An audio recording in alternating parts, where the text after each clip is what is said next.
Olá pessoal, estamos de volta, seguindo em frente com o nosso curso completo de processo penal para concursos públicos. Vamos tratar agora do tema 2, que são os sistemas processuais penais, também cobrado aí no seu edital, e o que está o sumário. Vamos falar do sistema acusatório, inquisitivo e misto, e esta é a aula 6. Então observa aí que o controle das aulas do curso completo segue a numeração sequencial, sendo que a gente vai variando o tema, mas aqui segue normal na sequência, aula 6. E vamos então para entender o que são os sistemas processuais penais. Primeiro nós vamos ter que conversar sobre o que significa sistema. Professor, isso cai na prova o que é sistema? Não, não vai cair te perguntando o que é sistema. Vai cair te perguntando sobre os sistemas processuais penais, acusatório, inquisitivo e misto. Mas se eu conversar com você agora o que é sistema, você vai entender melhor o assunto e vai facilitar a sua memorização, porque você não vai usar somente 100% de exigência de memória, uma vez que eu sempre repito para você a técnica de estudo, que é você sempre apelar ao máximo para o entendimento. Haja vista que a contrapartida da memória é o esquecimento. Então, se você contar com essa quantidade imensa de matéria que tem no seu edital e outras matérias também não são processo penal, tudo você pensar em memorizar, você não vai conseguir. Então, você tem que usar a técnica de sempre buscar entender. E aí você deixa a sua memória descansar em paz, não fica exigindo o mundo da memória. Para isso, eu vou conversar com vocês o que é sistema, que não vai cair na sua prova, mas vai te ajudar a entender a matéria. Então vamos aqui primeiro pegar uma definição muito simples, peguei do site dicionário, qualquer dicionário simples, você vai abrir lá e vai estar dizendo o que é sistema. Vai estar dizendo o seguinte: reunião dos elementos que, concretos ou abstratos, se interligam de modo a formar um todo organizado. Bom, você não entendeu nada e nem está percebendo aí na relação que tem com os processuais penais. Mas eu vou te dar uma explicação agora muito prática e você vai entender. Vamos supor que eu vou abrir um concurso agora para que interessados apresentem uma máquina para mim que faça sorvete. Então, o objetivo da pessoa é ligar a máquina, a pessoa precisa ligar essa máquina e colocar os ingredientes do sorvete ali no início da máquina e tem que sair o sorvete. Então, essa máquina ela vai processar todos os ingredientes que vão ser colocados nela e do outro lado vai sair sorvete. Ou seja, os elementos concretos, as engrenagens, os mecanismos e o abstrato, ou seja, a ideia do construtor. Ele reuniu aquilo de uma forma concatenada, como ele pensou, para que funcionasse os elementos concretos de forma interligadas, formando uma organização que operasse num sentido de liberar o sorvete do outro lado. Então você observa que esse sistema ele é um sistema de fabricação de um produto. Então você coloca mecanismo organizado de certa forma, insere ali os ingredientes, a matéria-prima, ele vai trabalhar de forma interligada aqueles mecanismos, de uma certa organização e vai liberar o sorvete do outro lado. Isso é uma coisa, um produto, o sorvete. Agora, nós estamos falando de sistemas processuais penais. O que é o sistema processual como um todo, no cenário jurídico, das ciências humanas, ele vai liberar do outro lado da máquina? Não é um produto, não é um sorvete. São sentenças, são decisões judiciais que vão interferir na vida das pessoas. E na seara penal, vão interferir na privação da liberdade da pessoa. Então, nós não estamos falando aqui mais de coisas, nós estamos falando de pessoas. Então, esse tipo de sistema que funciona em sociedade são sistemas sociais, não são mais sistemas de produção de coisas. E isso te permite inferir de plano que o resultado do sistema de fabricação de sorvete e o resultado do sistema processual penal, eles estão sujeitos a juízos de valor diversos, diferentes. O resultado do sistema de fabricação de sorvete está sujeito a um juízo de valor estético. Se o sorvete é bonito, se o sorvete é gostoso, se a consistência é boa, se é cheiroso. E o resultado do sistema de produção de sentenças penais contra sujeitos de direito, ele enseja um juízo de valor ético. Ético, se a sentença é justa, se é injusta, se o processamento, o caminho, o iter do início da produção dessa sentença ao resultado da sentença propriamente dita, se for justo, se for injusto, e seja preocupações se, por exemplo, inocentes podem estar sendo presos, haja vista que a forma como está organizado os elementos desse processo, desse caminho que integra o sistema, permite esse tipo de coisa.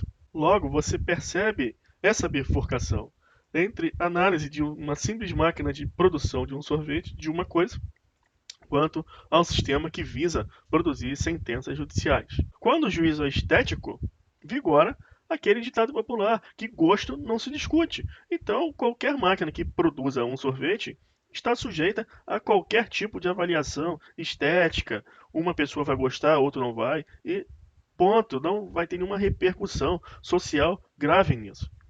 Já o modus operandi do processo penal e o resultado das sentenças condenatórias, as penas, implicam em juízos de valor que sejam dilemas morais muitas vezes superáveis.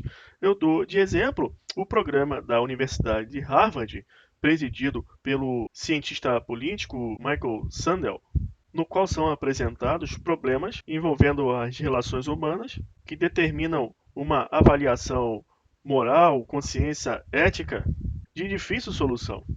Você encontra esse programa no YouTube, se chama Justice, o que é fazer a coisa certa. E você vai ter uma ideia de que quando o sistema envolve as relações sociais humanas, o juízo de avaliação ética demanda o enfrentamento de dilemas morais de difícil apreciação e solução. A contrário senso, você também pode perceber a existência de modelos ditatoriais totalizantes, que objetivam instituir uma panaceia de forma que todos aceitem uma única avaliação daquele resultado. A exemplo de diversas máquinas, sistemas de fabricação de sorvetes produzirem inúmeros sabores com consistência diferente, mas em razão de uma política totalizante, ditatorial, todos os membros daquela comunidade seriam obrigados a aceitar um único tipo. Um exemplo literário clássico você encontra também na obra do George Orwell, em 1984.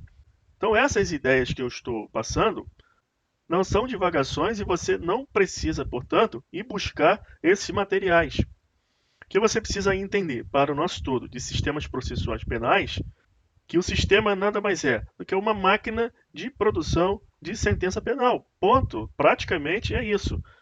Entretanto, que irá se diferenciar das máquinas, dos sistemas de produção de coisas, porque o seu resultado está sujeito a um juízo de valor ético, que demanda avaliações de justiça e injustiça, que por conseguinte são por demasiados complexas. E eu dei o exemplo do programa da Universidade de Harvard, Justice, o que é fazer a coisa certa, e a obra do George Orwell, em 1984. Apenas para você saber que não é simples você discutir o que é justo e o que é injusto. Cada um terá uma concepção diferente. Só que essa concepção diferente sobre o que é justo e injusto não pode ser menoscabada como se fosse a avaliação de um gosto de um sorvete. Então, chegando nesse ápice da discussão, que você percebe agora a necessidade de se estudar esse tema, sistemas processuais penais, que visam a solucionar justamente esta problemática entre a decisão do que seria uma sentença penal justa. Porque se é dado a cada um de nós decidir qual é a estética perfeita de um sorvete, não pode ser dado a cada um de nós individualmente considerado o poder de dizer qual seria o processo penal justo, o sistema perfeito para que se produza as sentenças penais perfeitas, justas. Isso seria o prenúncio do totalitarismo. Assim você começa a entender o tema sistema processual penal, que visa o quê? Revelar a proposta do Estado na forma de condução das práticas de controle social punitivo e garantias concedidas a quem violar o pacto. Esse tema, ele visa, portanto, solucionar esse problema do autor do sistema que irá reger a processualidade punitiva, penal, para que não seja a reunião de elementos concretos e abstratos, as ideologias, as ideias, as engrenagens interligadas e organizadas por um sujeito arbitrário, de forma aleatória. Então, esse estudo revela a necessidade de se identificar um princípio unificador que irá determinar qual é a ideia abstrata aceitável em determinada sociedade, que determinará a reunião de certos elementos concretos que se interliguem de forma organizada para gerar uma sentença penal que seja considerada justa dentro dessa sociedade. Então você percebe que é um tema que você não consegue dominar muito bem através da decoreba, da memorização, porque é muito conceitual. Você precisa realmente entender e já fica uma dica. Você entendendo isso, você vai ter uma facilidade maior em entender todo o processo penal, porque o processo penal nada mais é do que o estudo das engrenagens do sistema processual penal. Nós, quando estudamos inquérito policial, ação penal, interrogatório do acusado, nós estamos estudando justamente as engrenagens, elementos concretos positivados pelo legislador a fim de cumprir a finalidade abstrata pensada para reger esse sistema. E essa finalidade abstrata, essa ideia abstrata do processo justo, nós chamamos em processo penal de princípio unificador. Então aqui no site Migalhas, eu peguei essa definição, que é a do Celso Antônio Bandeira de Mello, que o princípio unificador é um mandamento nuclear de um sistema, verdadeiro alicerce dele, disposição fundamental que se irradia sob diferentes normas, compondo-lhe o espírito, servindo de critério para sua exata compreensão e inteligência, exatamente para definir a lógica e a racionalidade do sistema normativo, no que lhe confere a tônica e lhe dá sentido harmônico. Observa que você lendo isso aqui de forma alheia, aleatória no seu dia a dia, você poderia não ter uma ideia de sua aplicação no processo penal, mas com a explicação dada, a metáfora dada inicialmente nessa aula, você capta bastante mensagem desse parágrafo reproduzido aqui do Celso Antônio Bandeira de Mello, porque isso aqui nada mais quer dizer que qualquer sistema, seja um sistema de produção de coisas, quanto um sistema de produção de resultados sociais, eles dependem de um espírito, um princípio unificador, uma ideia que irá estruturar esse aparato a fim de que ele produza aquele resultado pensado. Então, por exemplo, uma sociedade que não tolere nenhuma espécie de furto e que aqueles que forem flagrados furtando devem ser punidos imediatamente, tendo as mãos amputadas. Nessa sociedade, esta ideia funciona como o elemento abstrato do sistema processual penal, ou seja, o sistema que irá produzir uma sentença condenatória dessa pessoa. E quais são os elementos concretos? Bom, se nessa sociedade vigora esse tipo de sistema, de ideia abstrata, os elementos concretos são o modus operandi dessa ideia. Então, essa pessoa será presa imediatamente, o policial chegará no local, conterá essa pessoa, o juiz já vai emitir uma ordem de amputação na mão em praça pública, sem direito à defesa, independente do que se tenha furtado. Agora você observa outra sociedade, que parte do pressuposto que as pessoas não são sorvetes e que é preciso ouvir essa pessoa mesmo que ela tenha furtado para saber as razões do furto e que as penas devem ser proporcionais ao delito e que se tenha, portanto, um procedimento de oitiva bilateral entre acusação e defesa e que nesse processo seja provado que o furto foi de um cacho de banana da feira realizado por uma mãe que tinha 2 filhos em casa que não se alimentava tinha 2 dias. Nessa sociedade, considera-se também que qualquer tipo de furto é reprovável. Entretanto, que nesse caso do cacho de banana, deve-se considerar a bagatela ou insignificância do fato, de forma a não se considerar crime, excluindo-se a tipicidade.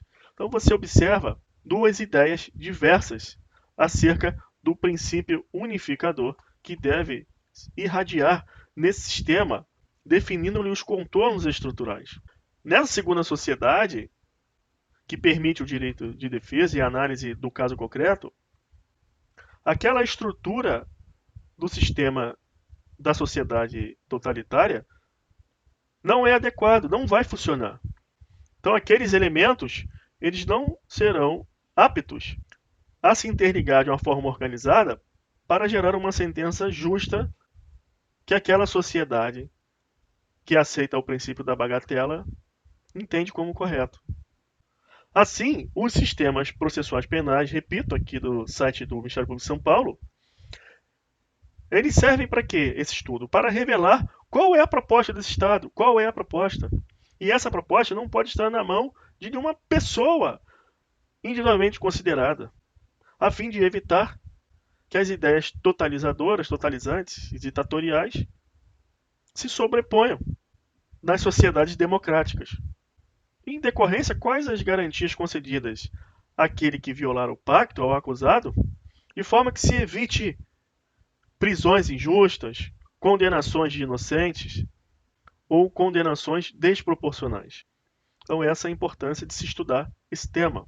E assim, repito, você entendendo muito bem isso, você irá entender com mais facilidade todo o curso de processo penal a partir daqui. Porque o curso de processo penal nada mais é do que o estudo das engrenagens do sistema processual vigente no Brasil. E que devem estar de acordo com o princípio unificador que alimenta o sistema, a razão de ser do próprio sistema. Um princípio unificador justo demanda a construção de um sistema processual justo. Um princípio unificador injusto demandará a construção de um sistema processual penal injusto. E o que é a justiça e injustiça? Esse tema não é um tema do nosso curso de Direito Processual Penal. Você irá estudar isso em Filosofia do Direito, em Filosofia Política, que alguns concursos irão cobrar. Por exemplo, a Magistratura do Trabalho pede que você conheça a teoria da justiça. Alguns concursos para Defensoria Pública de alguns estados e do Distrito Federal também pedem no edital Filosofia do Direito, Teoria da Justiça. E para quê? Para o processo penal? O que você precisa saber acerca da teoria da justiça? Que, por conta do severo dilema em se determinar o que é a justiça e injustiça, que existe o tema sistemas processuais penais correlato ao estudo do princípio unificador. Porque o princípio unificador, ele determina justamente qual é a justiça. E para o nosso processo penal, a justiça será determinada pelo estudo do direito processual penal constitucionalizado. Ou seja, a nossa justiça para o nosso estudo de direito processual penal é aquela verificada pela compatibilização das normas processuais com a Constituição Federal. Este ponto aqui da nossa aula também apela para o seu entendimento e não para a sua memória. Dessa forma, na próxima aula, quando nós formos estudar os princípios constitucionais do processo penal, você imediatamente irá relacionar com esta aula e perceberá que você está estudando justamente o elemento abstrato do nosso sistema de produção de sentenças penais. E você estará, então, conhecendo cada um desses elementos constitucionais e estruturando o sistema processual na sua cabeça, o que vai te facilitar muito para o domínio de todo o conteúdo até o final do curso. E quando estudarmos os atos processuais, você estará estudando os elementos concretos e correlacionando que eles devem atender à finalidade abstrata.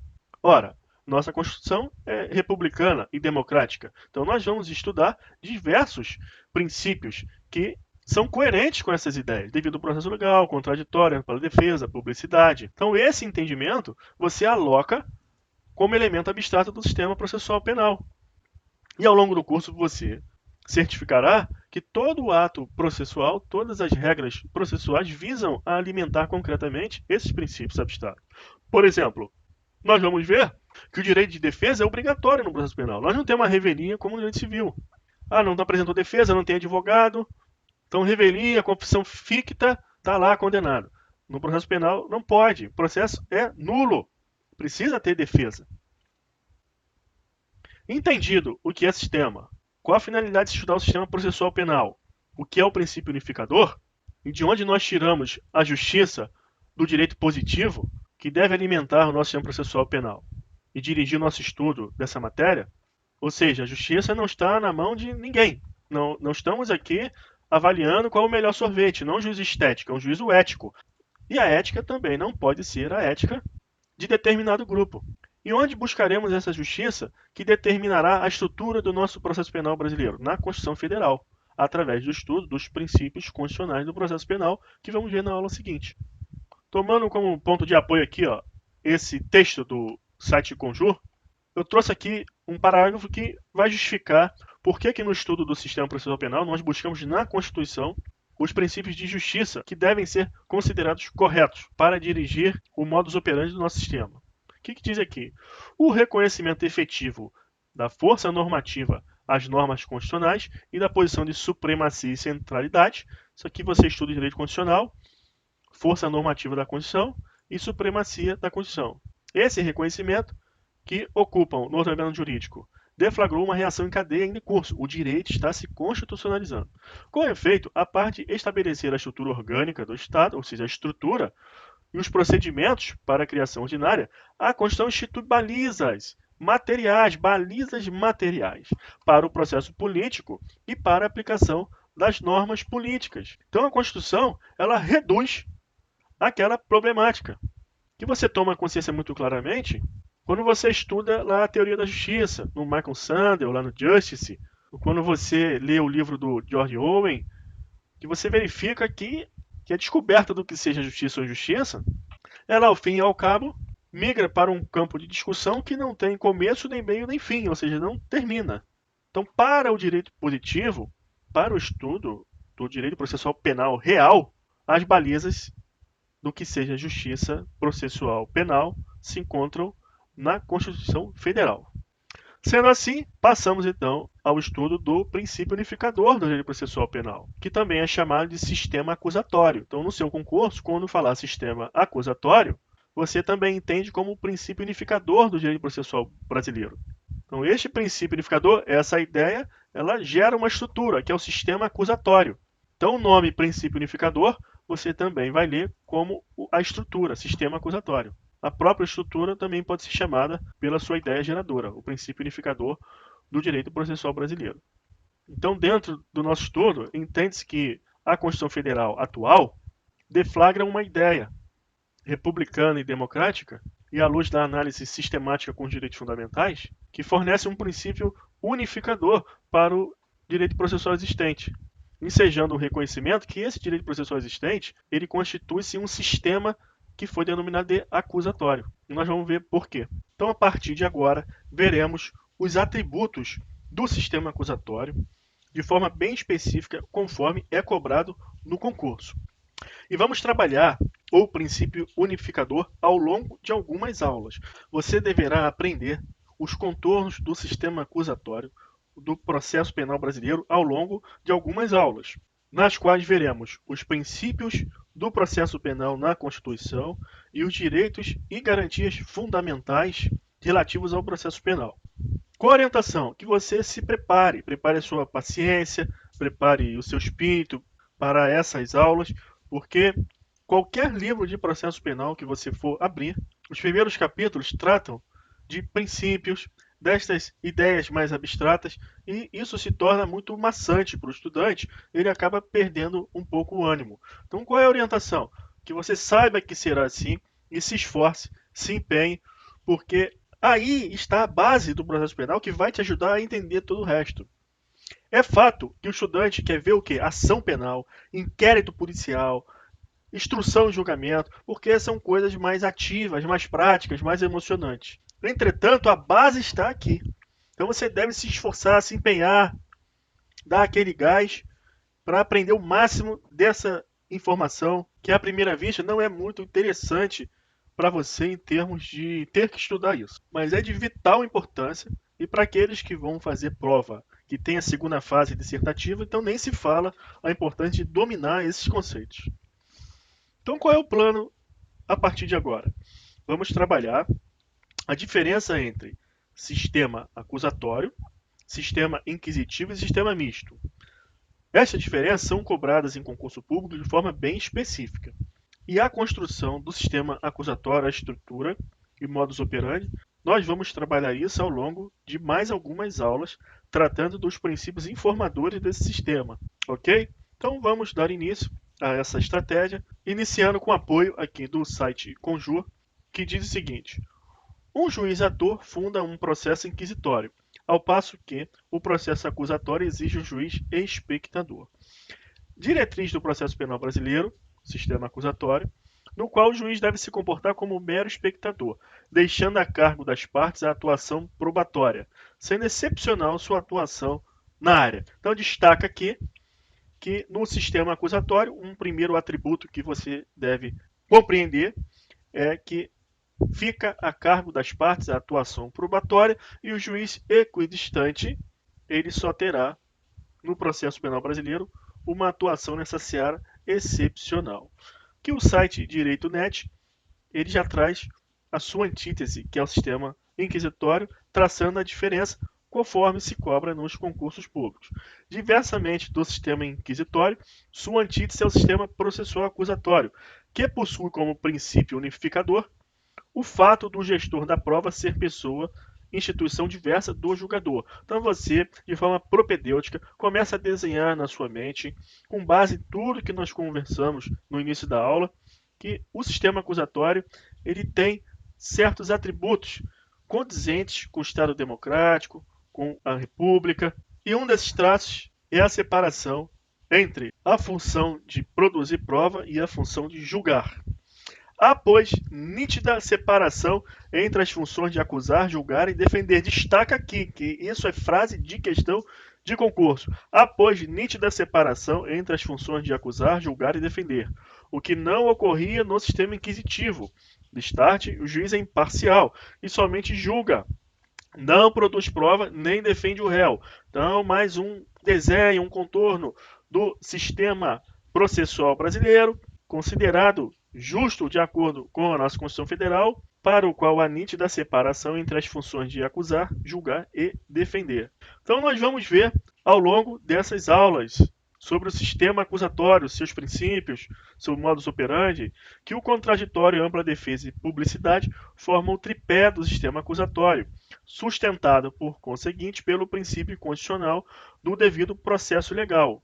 Nós vamos ver cada um deles nas aulas seguintes com bastante calma, bastante paciência, que você precisa saber que existe esta estrutura que rege o processo penal brasileiro, para que não seja um processo arbitrário.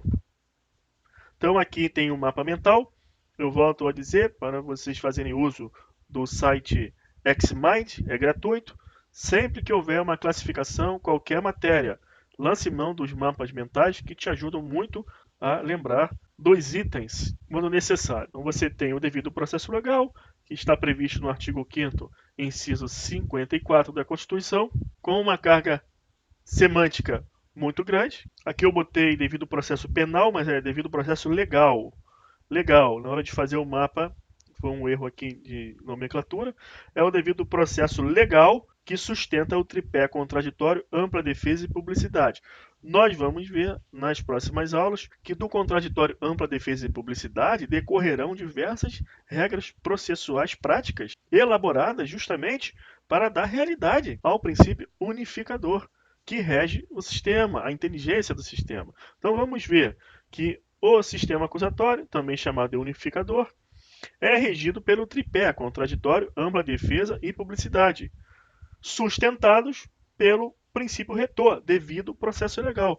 Quando você se expressa em um processo judicial, ressaltando a importância do devido processo legal, esta expressão, para aqueles que estudaram, traz uma carga semântica que você poderia representar materialmente como um livro de 1000 páginas, porque envolve séculos e séculos de amadurecimento civilizatório. Poderíamos remontar a Magna Carta Libertatum de 1215, quando o rei João Sem Terra teve os seus poderes restringidos pelos barões, que reclamavam um processo devido para o julgamento de todas as demandas, de forma que não ficasse no arbítrio do rei. Veremos diversas regras decorrentes desses princípios, nascidos a partir do princípio unificador, como a paridade de armas, obrigatoriedade de defesa técnica, uma defesa que seja de qualidade, vamos ver também, a observância da legalidade, do juiz natural, vedação às provas ilícitas, vamos ver cada hipótese, a presunção de inocência, qual a sua repercussão no processo penal, a duração razoável do processo, o processo penal não pode demorar. Vamos ver, por exemplo, que caso um júri demore para ser marcado, acontecer, há pedido de desaforamento que vá para outra comarca para ser julgado, com base nessa garantia da duração razoável do processo, a dignidade da pessoa humana, vamos ver as vedações, as penas cruéis, degradantes, tudo isso veremos no momento oportuno. Agora, ressalto, é a hora de você tomar um primeiro contato, porque, não há dúvida, é um tema mais robusto que requer a sua atenção e a sua paciência. Depois você verá, você vai conseguir passar por isso, você verá que sua vida no processo penal vai ficar fácil, você vai compreender todo o resto com mais facilidade. Mas esse desafio aqui é importante. Então eu trago aqui da Constituição Federal, o artigo 5º, inciso 54, ninguém será privado da liberdade ou de seus bens sem o devido processo legal. Então a nossa justiça não é aquela justiça polêmica que eu conversei na primeira parte da aula. É a justiça que está na Constituição Federal. Então é preciso debruçar-se perante a Constituição Federal e buscar os princípios de justiça positivados nesta carta. Inciso 55. Aos litigantes, em processo judicial ou administrativo e aos acusados em geral, são assegurados contraditório, ampla defesa, com os meios e recursos a ela inerente. Então, na nossa Constituição, há esta garantia. Aos acusados. Então, tem processo penal, tem acusado, está assegurado. Contraditório, ampla defesa, com os meios e recursos a ela inerente. Então, o nosso sistema precisa ter elementos concretos que viabilizem o contraditório e a ampla defesa. Se não houver essa viabilidade, processo injusto. Mas, repito, não é injusto porque fulano ou ciclano acha. Sim, porque há respaldo na Constituição Federal. Então, agora, alguns atributos do princípio unificador que funda o sistema acusatório brasileiro, para você ir construindo esta ideia, este conceito na sua mente, desenvolvendo a sua compreensão. Tem por objetivo proporcionar coerência aos diversos elementos do sistema processual penal. Então, vale a pena voltar aqui no primeiro conceito aqui de sistemas em gerais, que é a reunião de elementos que, concretos ou abstratos, se interligam de modo a formar um todo organizado. Então, um atributo do princípio unificador do sistema acusatório é da coerência, aquela organização dos elementos intrínsecos ao sistema. Então, vimos na aula passada o artigo 580 do CPP sendo aplicado analogicamente ao habeas corpus, à revisão criminal. Por quê? Porque o objetivo do princípio unificador, o sistema acusatório, é proporcionar coerência aos diversos elementos do sistema processual penal. Então você volta lá na aula passada e observa que aquela jurisprudência está em sintonia com o sistema acusatório, por isso a aplicação analógica com base no artigo 3º do CPP naquele sentido. O sistema acusatório decorre dos princípios democrático e republicano. Democrático por quê? Democrático é o governo do povo. Assim, os poderes executivo, legislativo e judiciário, eles devem estar em equilíbrio. Caso contrário, se o judiciário, o juiz criminal, ele puder fazer a função de legislar, ou seja, dizer quais são as regras processuais e penais ao seu arbítrio que devem ser seguidas, julgar também aquele réu no processo por ele criado e executar a própria decisão, não haverá mais o governo do povo, o princípio democrático será violado, haverá o governo do juiz, do judiciário. Então, o princípio democrático determina aquilo tudo que vimos anteriormente, a separação entre julgar, defender e acusar. Então, essa construção do sistema acusatório, você começa a observar que não é arbitrária, há todo um sentido principiológico por trás. Também decorre do princípio republicano, o que nos traz de conceito o princípio republicano, que nós estudamos de direito constitucional, que perante a coisa pública, todos são responsáveis. É a responsabilidade daquele que governa. Então, nesse sentido, não se pode conceber uma sentença penal condenatória injusta, que um inocente vá para a cadeia. Deve haver uma consciência de responsabilidade. Motivo pelo qual o processo penal deve ser construído de forma a demonstrar que há essa preocupação com tais responsabilidades. Para o sistema acusatório, também faz-se necessário que os sujeitos parciais gozem de tratamento igual, com paridade de armas, ao defenderem suas pretensões em juízo. Não pode a defesa ter vantagens ou a acusação ter muitas vantagens. Fosse assim, a sentença penal condenatória não seria fruto dos fatos provados, mas sim daquele que tem maior influência e oportunidade no processo. E aqui destaca agora, atributo importantíssimo, exatamente frase de concurso público, o sistema acusatório tem por atributo a separação entre as funções de acusar, julgar e defender, que sintetiza tudo o que nós vimos, principalmente a decorrência do princípio democrático e republicano. E agora eu trouxe aqui para vocês o desenho do sistema acusatório, demonstrando a separação das funções de acusar e julgar. Esse é um mapa mental do procedimento comum ordinário, que eu extraí aqui do site albertosantos.org, muito bom o mapa mental. Então aqui, o objetivo é que você tenha um panorama do sistema acusatório. Então você observa isso aqui como os elementos concretos do sistema, que estão organizados de tal forma a produzir uma sentença justa de acordo com o princípio unificador, que orienta todo esse aparato, todo o sistema. Então preste atenção, observe que o processo penal tem início com o oferecimento da denúncia ou queixa, e o julgador simplesmente, respeitando os princípios do sistema acusatório, tem duas opções: ou ele vai receber a ação penal ou rejeitar. E ele fará isso com base em requisitos que nós vamos ver em momento oportuno.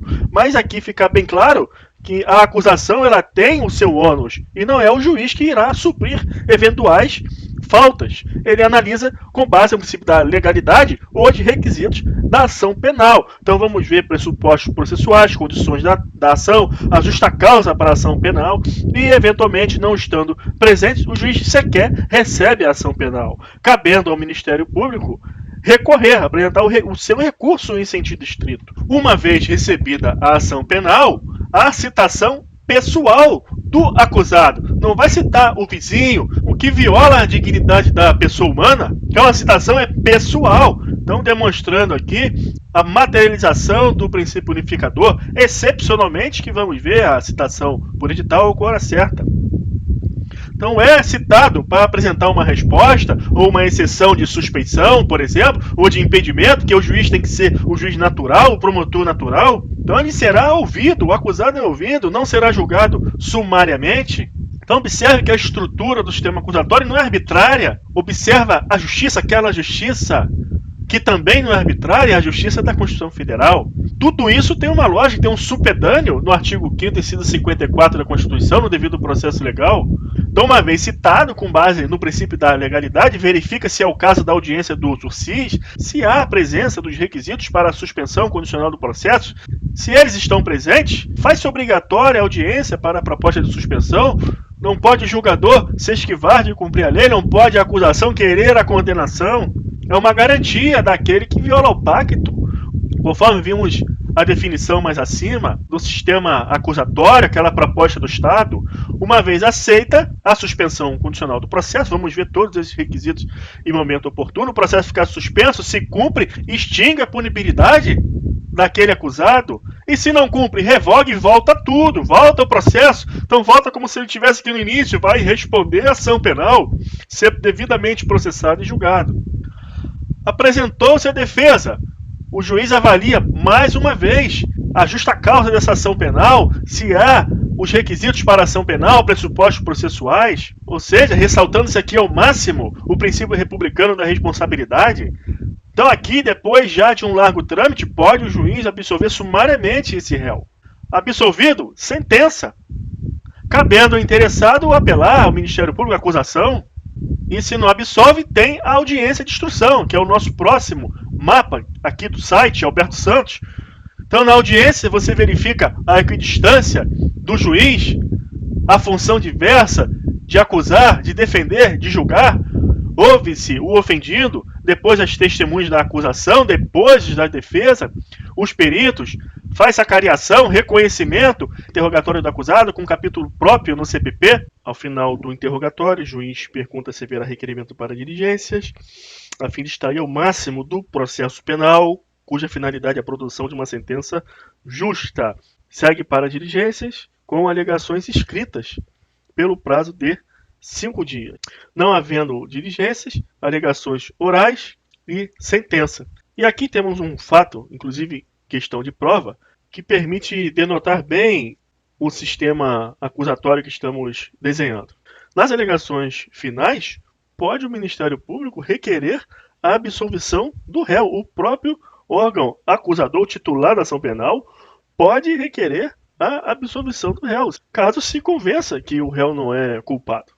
Entretanto, em razão do princípio unificador, o juiz não é obrigado a acatar, nem deve acatar, o pedido de absolvição feito pelo Ministério Público, porque o órgão julgador ele é distinto. Deve o juiz se ater às provas dos autos, os fatos processuais, e julgar conforme a verdade do processo. Este evento processual também denota de forma bem clara o princípio republicano funcionando, da responsabilidade pela coisa pública. Seguindo aqui com mais atributos do sistema acusatório, temos aqui a doutrina do site Jus Brasil. Sistema acusatório, sistema democrático, uma instituição que representa a soberania popular, determinando o equilíbrio entre as funções de julgar, legislar e executar. Temos como atributo-chave, como vimos, destaca aqui mais uma vez, a divisão das funções de acusar, defender e julgar. Ou seja, tais funções figuram em pessoas distintas. Aqui eu trouxe o artigo 129, inciso 1 da Constituição Federal, para apresentar para vocês que a função institucional do Ministério Público de promover privativamente a ação penal pública na forma da lei é uma previsão expressa na Carta da República. E esse termo aqui, privativo, como vimos, que significa a possibilidade de delegação, mas essa delegação não é o Ministério Público titular da ação penal que delega, se ele quiser, a alguma pessoa, não é isso. É na forma da lei. E nós vamos ver que a própria lei delega a ação pública ao particular, nos casos devidamente regulados, como da ação penal privada subsidiária da pública. Nós vamos ver isso aí em momento oportuno. Então, mais características do sistema acusatório. Em geral, seus atributos são ressaltados em cotejo com o sistema inquisitivo, que é o seu contrário, a sua antítese. Então, diferente do sistema inquisitivo, o sistema acusatório indica a viabilidade da incidência dos princípios do contraditório e da ampla defesa. Então, mais uma vez, trazido para você esses princípios do contraditório e ampla defesa como princípios informadores do sistema da máquina de produção de sentenças acusatória, máquina acusatória, sistema acusatório. Então, você vai gravando essas coisas, vai percebendo, e vamos tratar na aula seguinte de cada princípio desse, especialmente. No sistema acusatório, o acusado é sujeito de direitos, não é um sorvete, conforme relembramos aí a nossa metáfora. Sendo assim, diversos direitos processuais, como direito ao silêncio, ao interrogatório, direito de defesa técnica, etc., irão estruturar o processo penal. Aqui você verifica aquelas engrenagens, elementos concretos do sistema, decorrentes do princípio maior unificador, devido ao processo legal. Então vamos ter cada elemento desse, cada engrenagem dessa, e vamos estudar ao longo do nosso curso. No sistema acusatório, o juiz não tem poderes instrutórios, mantendo equidistância em relação às partes e sendo inerte no que tange à produção de provas. O juiz espera que as partes produzam as provas para que ele possa julgar. Aqui eu botei um asterisco vermelho, eu vou comentar, e aqui também, que diz o seguinte: não existe hierarquia entre as provas, vigiando o livre convencimento motivado. Por que eu pus asterisco aqui e aqui? Porque se fosse fácil, nós não precisaríamos estudar tanto e o concurso público não seria um desafio tão grande como todos nós sabemos. Mas não é possível, lógico. O que ocorre? São nas exceções que o concurso ele vai pegar você. Então aqui está dizendo que no sistema acusatório o juiz não tem poderes instrutórios, mantém equidistância em relação às partes e que é inerte no que tange a produção de provas. Eu quero destacar, ressaltar aqui para você que a compreensão desta doutrina é com relação ao sistema acusatório ideal. Porque nós vamos ver no nosso processo penal que o juiz, em determinadas situações previstas na própria lei de processo penal, pode determinar provas de ofício. Então, isso será criticado pela doutrina. Algumas questões de concurso vão abordar essa situação, te perguntando se o processo penal brasileiro ele é misto ou se essas hipóteses legais, na qual o juiz determina a prova de ofício, se descaracteriza o sistema acusatório. Então são questões bem específicas, mais capciosas, e a dica é o seguinte: se a questão vier abordando esse tipo de situação, você vai enfrentar com base no que nós vamos falar no nosso curso. Caso a questão não se refira a esta exceção, você vai trabalhar com o sistema acusatório ideal, na qual está dito aqui que o juiz não tem poderes instrutórios, inerte com relação à produção de provas. E nós vamos trabalhar com você Como que é então? Como que as questões vão te perguntar isso para você não errar, não ficar com dúvida, não ficar também assustado, sem saber o que fazer. E com relação a esse outro parágrafo, no processo penal nós veremos que também vige um sistema de provas no processo penal, que é a prova tarifada, a prova legal, em algumas situações. Em algumas situações no processo penal, há sim hierarquia entre provas. E nós vamos ver quais situações são essas. Agora você já está preparado. Quando receber esse conhecimento, não vai ser nenhuma surpresa. Você está construindo o seu conhecimento do processo penal brasileiro. Então, seguindo em frente, o sistema acusatório tem também o atributo de ser público, como regra, havendo exceções de sigilo. São elas: processos envolvendo menores, crimes sexuais, investigações com quebra de sigilo, investigações de organizações criminosas. Então veremos estes casos específicos, mas a regra é a publicidade. Quando você tomar conhecimento do sigilo que há na interceptação telefônica, você vai entender por quê. E também, no sistema acusatório, é uma tendência à oralidade dos processos. Aqui é interessante comentar, porque o senso comum vai dizer que quando o processo ele é escrito, há mais segurança, porque está escrito, e a nossa sociedade também reza muito pelo que está escrito. Entretanto, o sistema acusatório, mais democrático, com menos riscos de violação ao princípio republicano, é aquele no qual se prioriza a oralidade. É muito comum, e você que é advogado, atua na área jurídica, é muito comum, o exemplo clássico é aquele decisão em embargo de declaração que simplesmente decide com fundamentação genérica que a parte, em verdade, quer mudar o julgado pela via transversa, que não há nenhuma obscuridade, omissão, contradição, que a decisão foi plenamente coerente, clara, e que a parte só quer tumultuar. Assim, aquilo é publicado e a população olha aquilo, oficial, assinado, publicado, e o rosa virou azul, o azul virou amarelo, e ninguém vai contestar esse argumento de autoridade. É uma autoridadezão judicial publicada. Então, tudo que é escrito, ele engessa. Funciona como a lei das 12 tábuas, os 10 mandamentos. É aquilo que está ali, é cravado em pedra, e ninguém pode dizer o contrário. Então, o procedimento escrito, ele permite muita arbitrariedade pela via do argumento de autoridade, do poder oficial. E quando é oral, há os debates frente a frente, sendo muito mais difícil esconder uma arbitrariedade. Você não acessa aí o TV Senado, a TV Câmara, e vê os deputados lá, um por escrito escrevendo para o outro, tudo. Não. É lá na tribuna, debate aberto, todo mundo frente a frente vendo acontecer na hora. No cenário jurídico, basta você frequentar as sessões de julgamento, onde os advogados sustentam os seus recursos, para verificar a diferença entre um processo escrito e o processo ali sendo julgado no tribunal. É muito comum você ter um processo que está um ano e meio na vara, já teve inicial, contestação, réplica, tréplica, manifestação, aquela discussão, audiência, produção de prova, todo o debate feito, vem a sentença, e aí a parte sucumbente recorre, o processo sobe, chega no dia da sessão de julgamento, o advogado vai lá, sustenta, e aquilo que demorou um ano ou mais para formar a sentença judicial, o título, é reformado ali em 10 minutos, pela sustentação do advogado, que aborda algum ponto específico ali do processo, aquilo é visto na hora, os debates, oralidade, a coisa acontece. Ou seja, desengessando todo aquele procedimento romano, escrito, aquela coisa toda. Então, a tendência à oralidade é uma característica do sistema acusatório calcado em princípios democráticos e republicanos. Então, qual seria o bom? Que tudo fosse assim. Qualquer procedimento, qualquer processo civil, juizado, trabalhista, penal, militar, federal, tudo tendência à oralidade. Mas não a oralidade que está na lei, porque o juizado diz lá que é oral, o procedimento é oral, mas muitas vezes você chega lá e não pode falar nada. A audiência é rápida e você tenta falar e ainda não tem ambiente para isso. O advogado está falando demais, né? É isso. Então, seguindo aqui, Prado, Geraldo Prado, sistema acusatório. A conformidade constitucional das leis processuais penais. Olha aí, o nosso tema, nossa ideia que a gente quer passar para você, que a nossa justiça não é a justiça do seu amigo, do seu grupo, é a justiça da Constituição. Não tem dilema moral, não tem Michael Sandel, Justice, não tem esses dilemas morais. Não, aqui no Brasil é a Constituição brasileira. A justiça que está lá. Aí tem que extrair dos princípios constitucionais. Por isso que em direito constitucional você vai estudar os princípios constitucionais, teoria dos princípios, as ponderações, força normativa da Constituição, supremacia.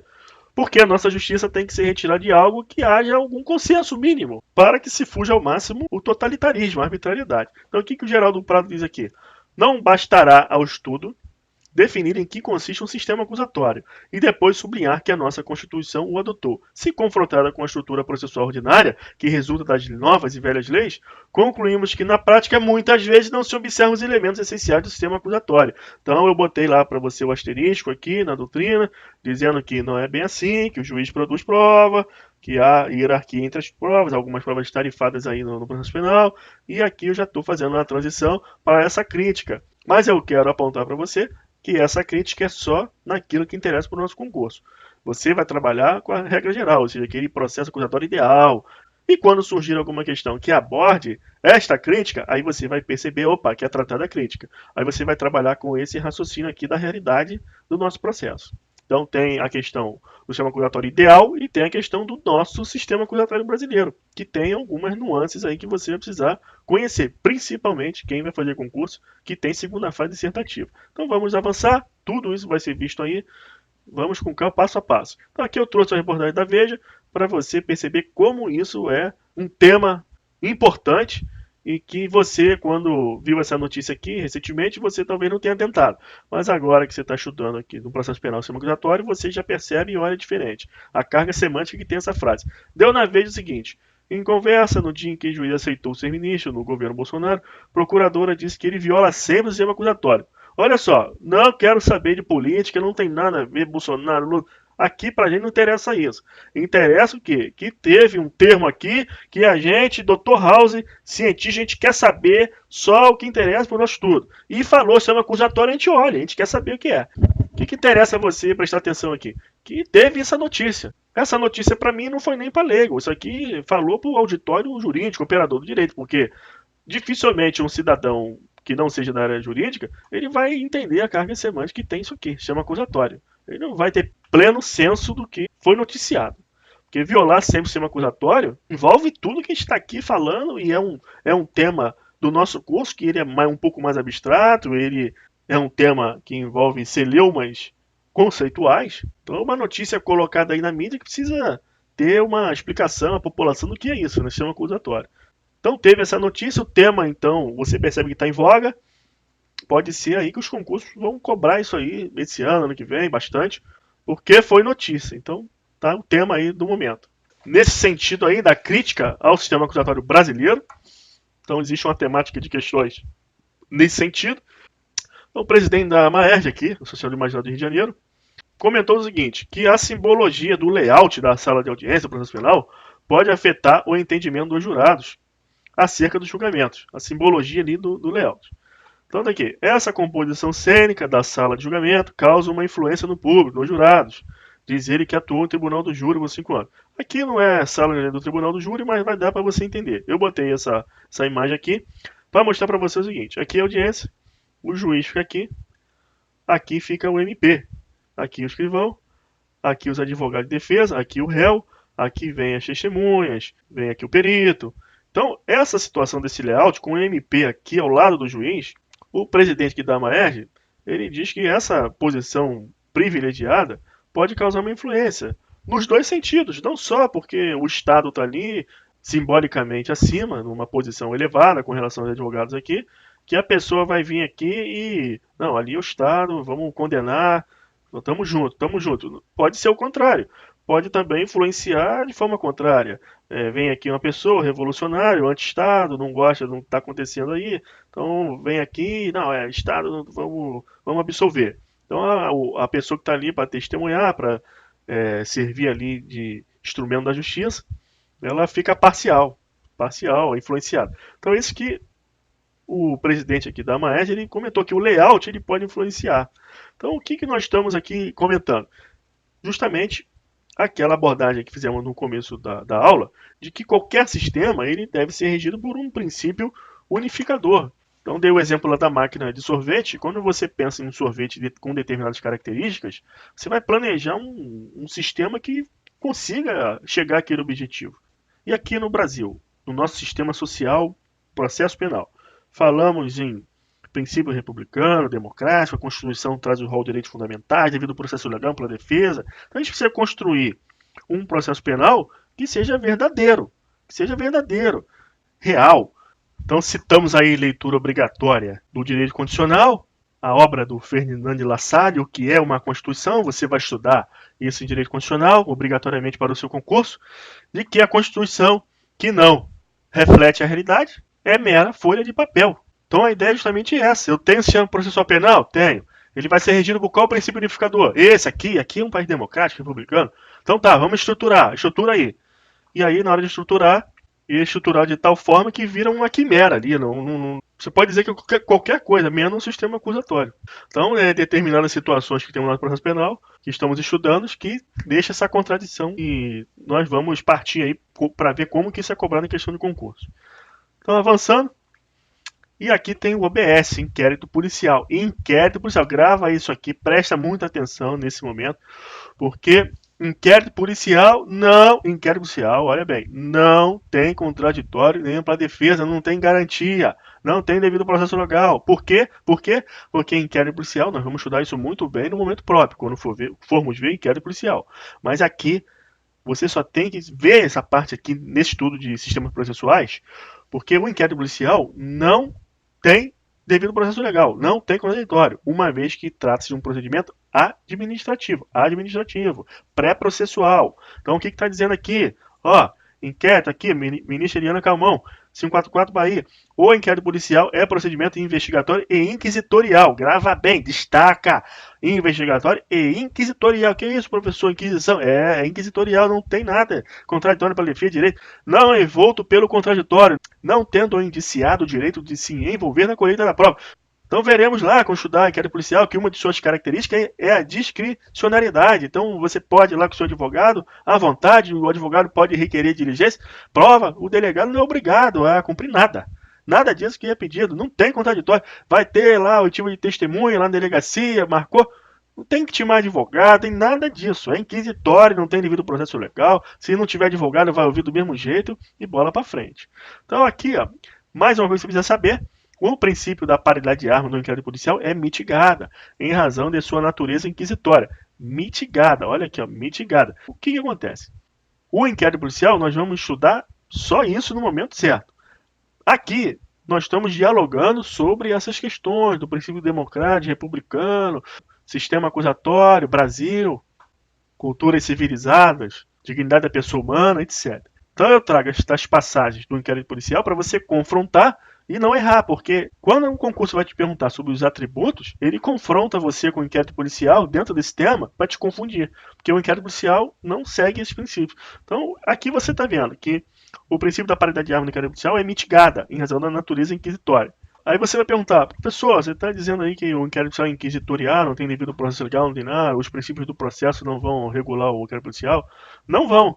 Só que tem um ponto aqui da paridade de armas que você deve raciocinar, guardar essa informação, que pode vir cobrar em concurso. Se a acusação tem determinadas prerrogativas, a defesa também tem que ter.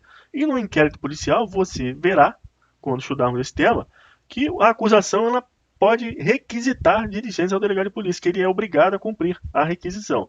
Já o cidadão, o jurisdicionado, o investigado, o autor do fato, quando ele requer ao delegado de polícia, à autoridade policial, a diligência, este já não é obrigado a cumprir. Então você olha um ponto aí, nós vamos ver o dispositivo legal quando tratamos do tema, e existe essa crítica também à paridade de armas no inquérito policial, que muito embora seja pré-processual, apresenta uma dissonância quanto à paridade de armas. A fundamentação que vigora é que no inquérito policial não se observa nenhum direito ao acusado, porque não há acusado no inquérito policial. Há investigado, indiciado, autor do fato, com base no artigo 555 da Constituição, que diz que aos litigantes em processo judicial ou administrativo, e aos acusados em geral. Você só vai ter a figura do acusado quando o juiz recebe a denúncia, e no inquérito policial é prévio. Então por isso que se fundamenta que não tem esses direitos no inquérito policial.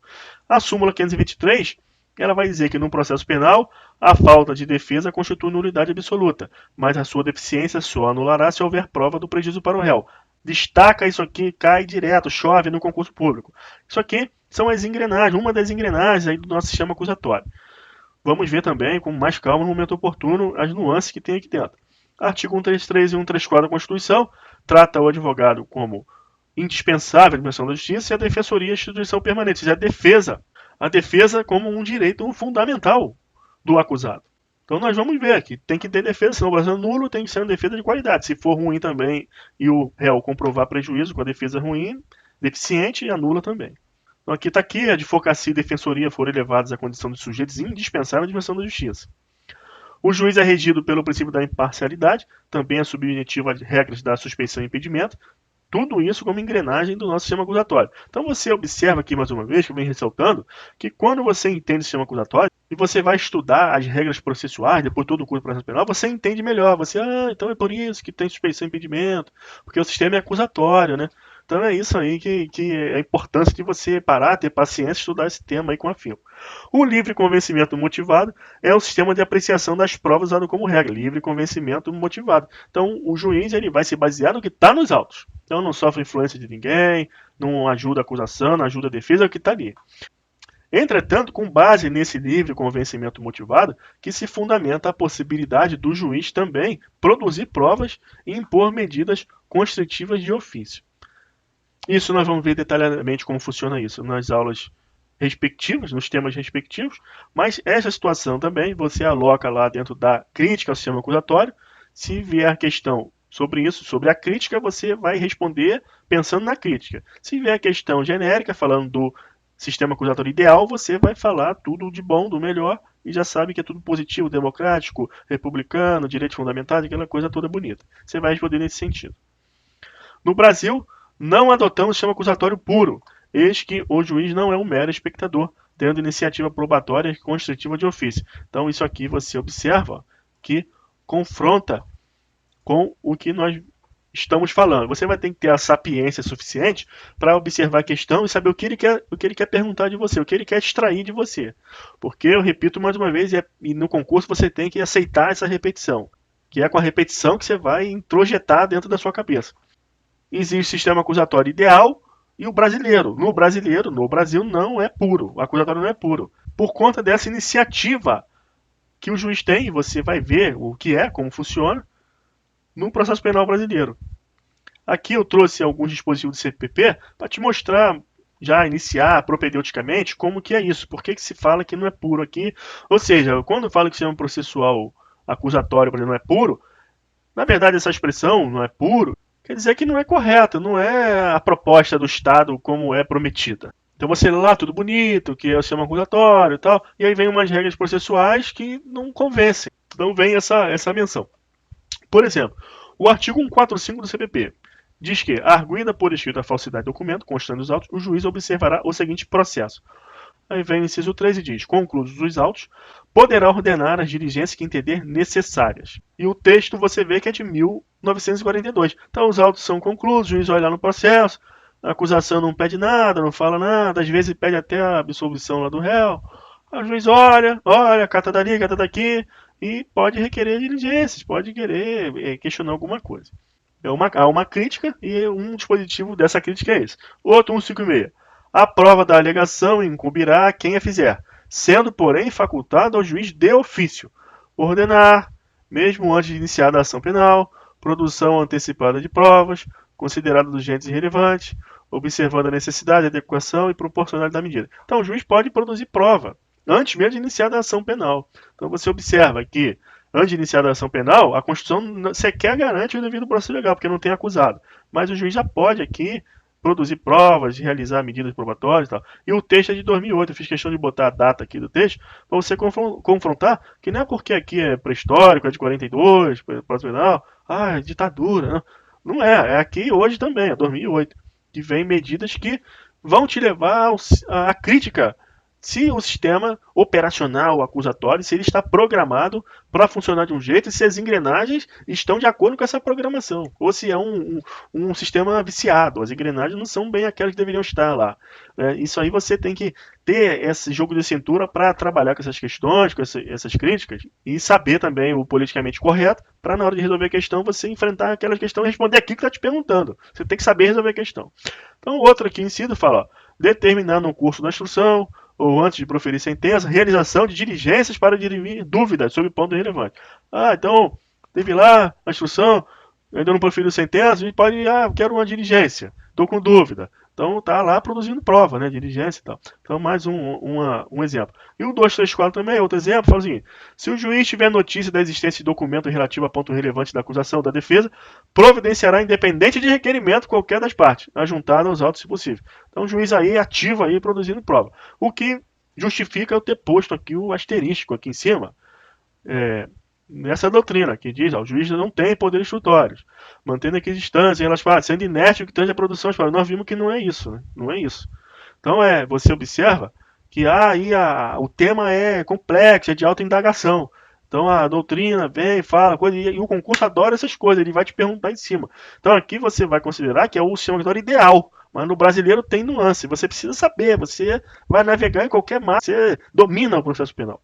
Então, seguindo em frente, agora nós vamos ver outro sistema que também cai em prova, é o sistema inquisitivo. Então eu trouxe aqui uma reportagem aqui da Abril, Super Abril, acho que super interessante a revista, que vai dizer que também chamada de Santo Ofício, essa instituição era formada pelos tribunais da igreja que perseguiam, julgavam e puniam pessoas acusadas de se desviar de suas normas de conduta. O Papa Gregório IX, preocupado com o crescimento de seitas religiosas, criou um órgão especial para investigar o suspeito de heresia. Qualquer um que professasse práticas diferentes daquelas reconhecidas como cristãs era acusado de herege. Então, esse sistema inquisitivo, você vai lembrar, lógico, da Idade Média. Todo filme que você já viu de Idade Média tem lá o Tribunal da Santa Inquisição, persegue herege. Isso aí é do seu dia a dia, da sua cultura, você sabe o que é isso. Então, a referência é justamente a Idade Média, o Santo Ofício, herege, essas coisas. E é justamente isso. Você vai confrontar as características do sistema inquisitivo, como nós vimos, com o acusatório. O concurso vai trabalhar dentro dessa antítese também. Então, como vai funcionar?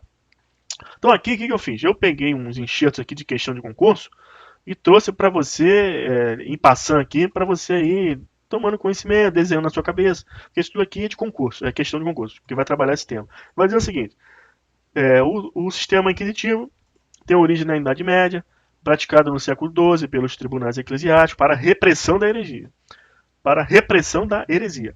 Com concentração das funções de acusar e julgar nas mãos do Estado juiz. Então, olha a antítese. No sistema acusatório não há separação das funções. No sistema inquisitivo não, há a mescla. Todas as funções na mão de uma pessoa só.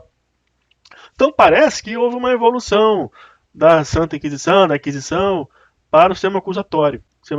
Então separou, separação de poder, vem a Revolução Francesa, liberdade, igualdade e fraternidade, separação de poder em Montesquieu, a Segunda Guerra Mundial, Holocausto, violência, morte, genocídio. Tudo isso você estuda na história do direito constitucional, lógico, e você vê aí uma evolução em termos de civilização, de humanidade, direitos humanos, etc. Então há nas questões essa abordagem do sistema inquisitivo em antítese ao sistema acusatório. Então a característica principal do sistema inquisitivo é a concentração de poder nas mãos do órgão julgador, que também domina a gestão da prova. Então é sempre o contrário, destaca aqui, destacar um pouquinho aqui, porque é questão de concurso, é isso aqui mesmo. No sistema inquisitivo, o acusado é mero objeto de investigação, é um sorvete aqui, o sistema inquisitivo vai produzir um sorvete lá. Sendo sua confissão a rainha das provas. Isso aqui também é texto de questão de prova. No sistema inquisitivo, destaca a questão de prova. No sistema inquisitivo, o acusado é mero objeto de investigação, sendo sua confissão a rainha das provas. Então havia tortura. Foi você? Foi você, hein? Eu vou tacar fogo em você. Se não foi você, você não vai sentir dor. Foi você, confessa. E aí tortura, confessa, obtém a confissão, se confessou, está culpado. Então, no sistema inquisitivo, o processo não é público, é sigiloso, tudo sigilo, guardado.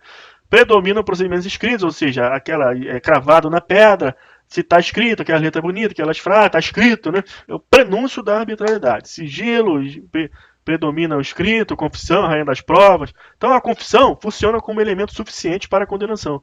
As funções de acusação e julgamento são atribuídas à mesma pessoa. Então, tudo isso aqui é antítese do sistema acusatório. Parece que houve uma transformação e deu um ensejo ao sistema acusatório. Porque vamos ver também no nosso processo penal que a confissão, por si só, não dá nada. Não tem condenação com base em confissão. Eu trouxe até aqui uma reportagem, vou mostrar aqui para vocês. Caso recente aqui, Flor de Lins, que o noticiário manda notícia e a população não sabe bem, porque é coisa técnica, né? Então eu vou mostrar para vocês, agora você está se inteirando do assunto, você vai te ajudar no entendimento. Então, isso aqui antes, um juiz do Brasil, uma doutrina, diz o seguinte: no sistema inquisitivo, confundem-se as figuras do acusador, do defensor e do julgador. Anota aí, destaca também, vamos destacar, porque é questão de prova. Confunde-se as figuras do acusador, defensor e julgador, ocorrendo verdadeira concentração de poder no órgão inquisidor. Aí, Capês, aqui, lá do Juiz Brasil, citação, caracteriza o sistema inquisitivo como? Sigiloso, sempre escrito, já disse por quê, escrito. Sigiloso, escrito, tudo em segredinho. Se escrito, não é contraditório, não há contraditório, né? Não há contraditório. E reúne na mesma pessoa as funções de acusar, defender e julgar. O réu é visto nesse sistema como objeto, o sorvete, objeto de persecução, motivo pela qual práticas como tortura eram frequentemente emitidas como meio para se obter a prova-mãe, a confissão. Está aqui, ó, Capês, a doutrina abalizada, dando aqui as características do sistema inquisitivo. No sistema inquisitivo não há que se falar em garantias processuais ao acusado, como contraditório para a defesa, sendo o sistema incompatível com o Estado Democrático. Incompatível com o Estado Democrático de Direito, não serve. Então você vê hoje o Estado Democrático de Direito, republicano, fundamento da República, artigo 1º, fundamento da República Federativa do Brasil, soberania, igualdade e cidadania. Aí você vê algumas engrenagens do nosso processo penal que não atende, aí causa dúvida, entendeu? Se atende à inteligência do sistema, do princípio mãe lá, do princípio unificador do processo penal, tal. Então tá aí para você ir raciocinando. Aí a notícia que eu trouxe, ó, do extra aqui, recente a notícia. Advogado põe sob suspensão a confissão do filho de Flor de Lis e diz que a arma pode ter sido plantada. Bom, confissão não é sistema inquisitivo, a gente não tem mais a inquisição. Então a confissão não é prova-mãe. Nosso processo penal não admite a confissão como prova única. Tem que ter outros elementos. Então aqui não serve de nada. O máximo que vai servir aqui é para a autoridade policial dar ensejo a uma investigação só. Mas se não coletar nenhuma prova, não vai dar nada. A confissão não tem nem processo, não tem nem ação penal. Entendeu? O juiz nem recebe a ação penal. Não dá. Tem que ter prova ali, algum indício de autoria e materialidade. Se não tiver, não dá nada. Então a antítese do sistema inquisitivo é o nosso, o sistema acusatório. Doutrina aqui abalizada, NUT, Manual do Processo Penal, também dando as características do sistema inquisitivo. Tudo em vermelhinho, porque é o que cai na prova. Sistema inquisitivo, concentração de poder nas mãos do julgador, que exerce também função de acusador. A confissão do réu é considerada a rainha das provas, não há debates orais, predomina procedimentos escritos. Aqui tem um detalhe aqui no nosso processo, não só o processo penal, qualquer processo. Né? Você vai à sustentação oral no tribunal, está lá a sessão, e o relator, lá, o desembargador que está julgando o processo, no máximo ele vai dizer que é divergência, está desprovendo o recurso, mas você não fica sabendo o voto, as razões do voto lá. Então você não tem nem como falar, é um absurdo total. Mas houve aí a inconstitucionalidade aí do Estatuto da OAB, então é válido isso. Mas é um absurdo total, entendeu? Beira aí é um sistema inquisitivo, porque como que você vai debater dialogar se você não sabe as razões ali dos fundamentos? Aí, o que é muito comum, você vai lá no escuro, aí sustenta, aí depois vem e volta, não, mas não é bem isso não, é outra coisa, eu estou desprovendo porque é de outra coisa. Então é totalmente aí ultrapassado o negócio, não dá, entendeu? Tinha que mudar isso. Mas é característica. Os julgadores não estão sujeitos à recusa, o procedimento é sigiloso, a ausência de contraditório e defesa é meramente decorativa. Agora, vamos ver o sistema misto ou acusatório formal, que também o concurso vai te perguntar sobre isso. A outra doutrina aqui é balizada, Távora e Alencar, ele vai dizer que caracteriza-se por uma instrução preliminar, secreta e escrita, a cargo do juiz, com poderes inquisitivos, no intuito da colheita de provas, e por uma fase contraditória judicial em que se dá o julgamento admitido de exercício da ampla defesa e de todos os direitos dela decorrentes. Há uma fase inquisitiva e uma fase acusatória. E o concurso público vai querer te confrontar com o sistema misto, tratando lá do inquérito policial, para te confundir. Só que inquérito policial não é processo. A nossa Constituição, ela diz lá no inciso 55, que ampla defesa e contraditória é garantida aos acusados em geral. E no inquérito não tem acusado. Você tem indiciado, você tem autor do fato, investigar, mas não tem acusado. Ah, professor, mas isso é injusto. Por quê?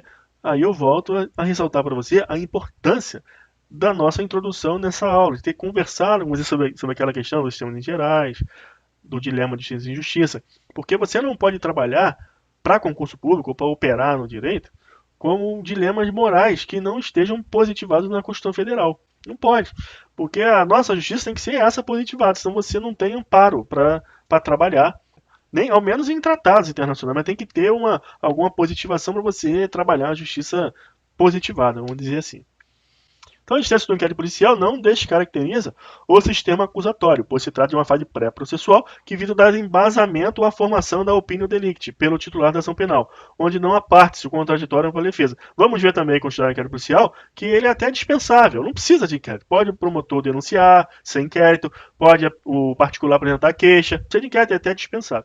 Só que os concursos vão te perguntar o seguinte: no Brasil vigora o sistema misto? Aí vai te confundir, falando do inquérito policial, falando de que o juiz produz provas, é para te confundir. Não. Não por quê? Porque a doutrina majoritária, jurisprudência, não vigora. Não é misto, é acusatório. Sempre responde que é acusatório. Se a questão do concurso abordar você o aspecto crítico, aí você vai falar que o sistema acusatório não é puro, por causa disso, isso, daquilo. E na segunda fase, então, nem se diga. Você vai ter que dominar essas nuances todas. Aqui mais um artiguinho aqui do Ministério Público do Sul que eu trouxe, interessante, que vai dizer o seguinte. Isso aqui eu botei que tá lá na nota de rodapé 33. Então, se acessa esse link aqui, site, tá na nota de rodapé 33. Gustavo Henrique Badaró também considera que os poderes instrutórios do juiz não são incompatíveis com a essência do sistema acusatório.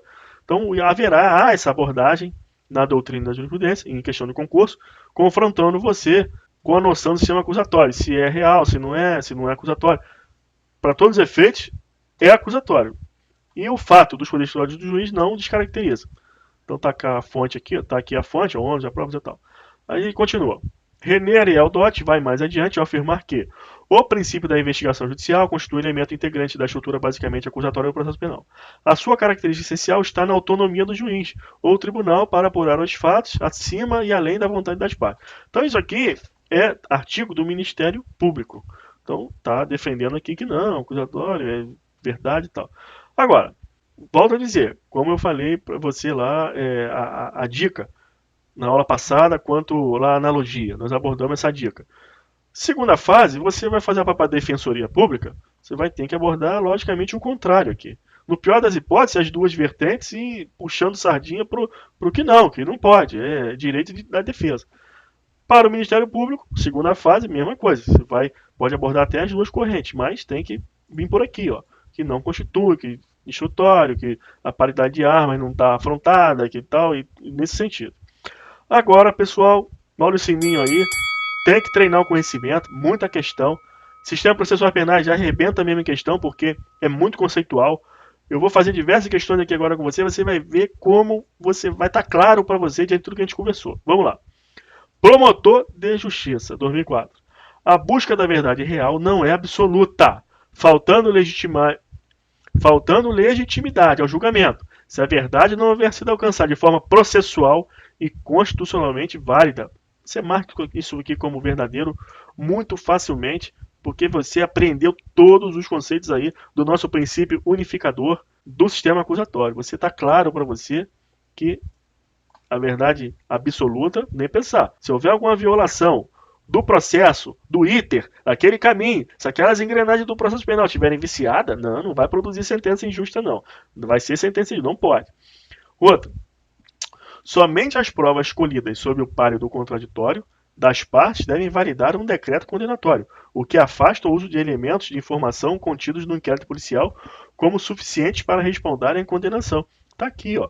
O inquérito policial nós vamos ver que ele é inquisitivo, tudo bem, mas também é dispensável. Também é dispensável e são elementos de informação. O juiz não pode condenar nenhum réu em ação penal, mesmo que receba denúncia em ação penal, se for somente com base lá no inquérito policial. Não pode. No processo penal tem que ter toda a renovação das provas, tem que ter uma atuação da acusação no sentido de corroborar aquela investigação feita no inquérito policial. Então isso aqui está verdadeiro. Somente as provas escolhidas sob o páreo do contraditório, ou seja, lá no processo. Porque no inquérito não tem contraditório, então tem que ter lá no processo. Então, por isso que o inquérito também não vale. É inquisitivo, mas também não vale. Então devem validar no decreto condenatório, o que afasta o elemento de informação. O elemento de informação é todas aquelas peças ali dos autos do inquérito policial.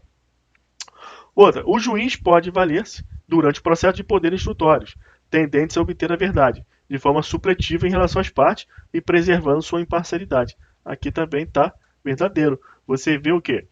Que é aquela situação que nós vimos do Ministério Público, aqui, ó, falando até do último aqui, artigo do MP, que para a doutrina majoritária, isso aqui é normal. Não machuca em nada o sistema acusatório brasileiro. Outra, 2009, recém-delegado de polícia. Questão recente, ó, os concursos adoram cobrar, como eu disse lá daquela notícia da Veja, que sobre a violação do sistema acusatório, do juiz, etc., que é questão cobrada. Então está na moda aí o tema. O ministro MJ do Supremo Tribunal Federal rejeitou o pedido da Procuradora-Geral da República, Procuradoria-Geral da República, de arquivamento do inquérito aberto para apurar a ofensa à integrante da STF, da suspensão dos atos praticados no âmbito dessa investigação, com busca e apreensão, censura SAT e tal. Assinaram a dele incorreta quanto à noção do sistema acusatório. Incorreta, prestar atenção, essas questões pegam muita gente, a pessoa erra às vezes e falta de atenção. Incorreta quanto à noção do sistema acusatório. Vamos lá. Inquérito administrativo instaurado no âmbito da administração pública. Isso aqui, de alguma forma, contradiz o sistema acusatório, você tem que saber resolver a questão. Ele está perguntando para você marcar algo incorreto quanto à noção do sistema acusatório. Isso aqui traz alguma coisa para você que infirme o sistema acusatório que a gente estudamos? Não. Então isso aqui é verdade. Se você não souber que a administração ela pode instaurar inquérito para investigação no âmbito interno, sem problema nenhum, uma sindicância, por exemplo. Então, isso aqui em nada.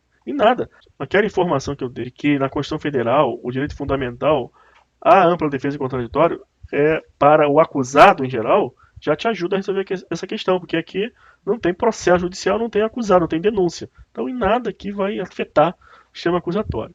Outra, a determinação de ofício de instauração de inquérito policial pelo juiz. E essa aqui é a incorreta, é a falsa. Porque uma das características do sistema acusatório é a separação entre as funções de acusar e julgar. Então o juiz não vai ter interesse em instaurar nada que venha até ele através da denúncia. Inclusive ele deve avaliar se recebe ou não essa denúncia. E não pode nem condenar com base em inquérito policial. Outra, instauração de inquérito policial pelo delegado de polícia. Obviedade, lógico que pode. Notitia criminis direta. O delegado toma conhecimento, vamos ver isso constar inquérito. Tomou conhecimento oficialmente ali, de ofício do crime, ele pode instaurar, é discricionário, ele pode instaurar inquérito policial para apurar. Se ele entender que tem realmente justa causa para o inquérito, ele até deve instaurar, sob pena até de infração administrativa, né? Tomou conhecimento, tem os elementos ali, não vai instaurar por quê? Ele tem que instaurar. Outra, a requisição de instauração de inquérito policial pelo Ministério Público. Também pode. O que é feito vai de requisição. Então isso aqui não tem problema nenhum. A questão aqui é o seguinte, que o delegado ele vai ser lá o longa-manos lá do MP. Né? Ele é obrigado a instaurar o inquérito. Obrigado. Então tem que fazer bonitinho. Ah, mas não tem justa causa aqui para o inquérito. Não importa, tem que instaurar. É requisição do MP.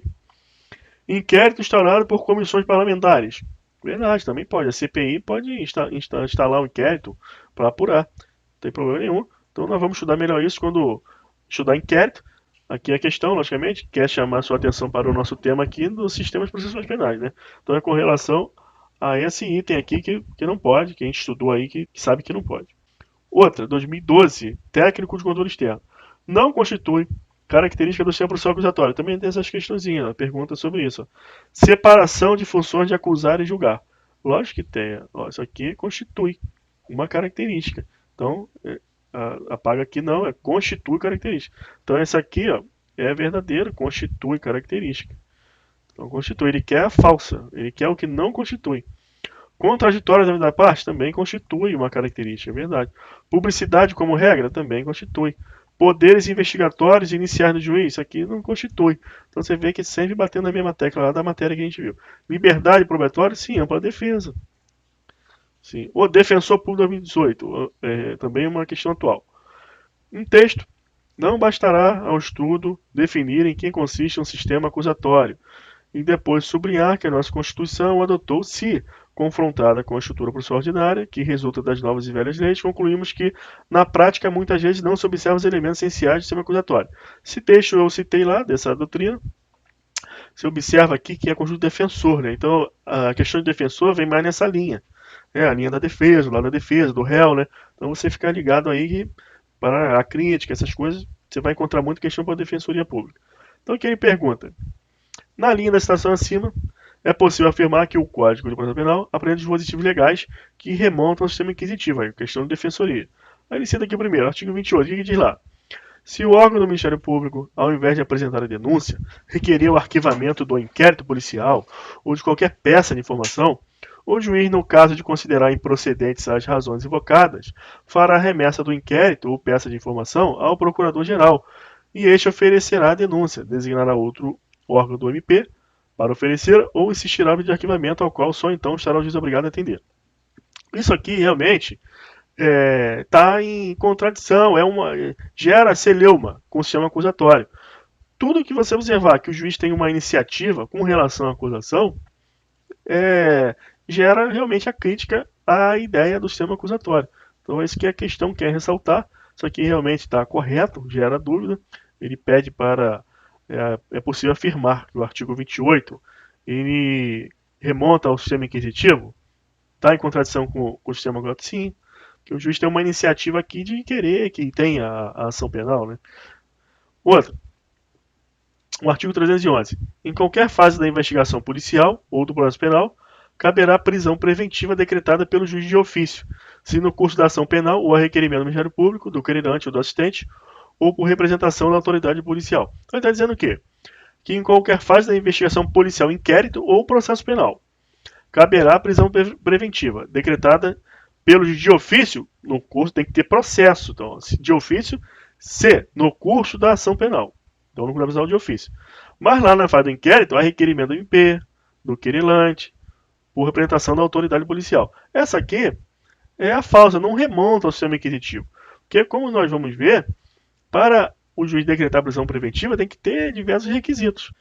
Aqui remonta, sim, ao princípio da legalidade, que o sistema acusatório também homenageia. Então não é o caso, o juiz não está tendo uma iniciativa aqui probatória. Para ter a prisão preventiva tem que ter as provas dos requisitos nos autos. Então não tem essa ligação. O artigo 5.6. A prova da alegação incumbirá a parte que fizer, sendo facultado ao juiz de ofício determinar no curso da instrução, da realização de diligência, de dúvida. Então, assim, se referiu à produção de prova, remonta ao sistema inquisitivo. Concurso para defensor. 212. As perguntas serão formuladas pelas partes, diretamente à testemunha, não admitindo o juiz aquelas que puderem induzir a resposta, não tiverem relação com a causa ou importarem na repetição de outras já respondidas. Então, o juiz interferiu na prova, sistema inquisitivo, porque o juiz que vai avaliar qual prova é impertinente ou não. Então, remonta aí ao sistema inquisitivo. Às vezes a defesa tem uma pergunta, entende que é relevante, mas o juiz não entende que é, aí interfere a pergunta.